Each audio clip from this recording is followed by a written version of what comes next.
Setelah pemerintah Kota Palembang menganggarkan 1,2 triliun untuk pendidikan, Dinas Pendidikan Kota Palembang segera merealisasikan anggaran tersebut untuk memperbaiki sejumlah sekolah. Menurut Bahrin, Kabid SD Dinas Pendidikan Kota Palembang mengatakan, di bulan April ini gedung SD yang rusak dan tidak layak akan segera diperbaiki.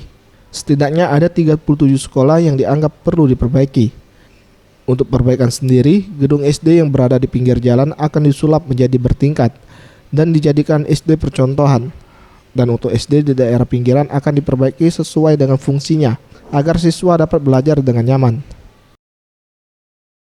Kurang lebih kalau untuk SD itu ada 37 sekolah yang tersebar di beberapa kecamatan yang ada di Kota Palembang. Ya, jadi ini terbagi dari ada yang rehab total, artinya dibongkar secara keseluruhan dan dibangun baru, ada yang hanya rehab saja.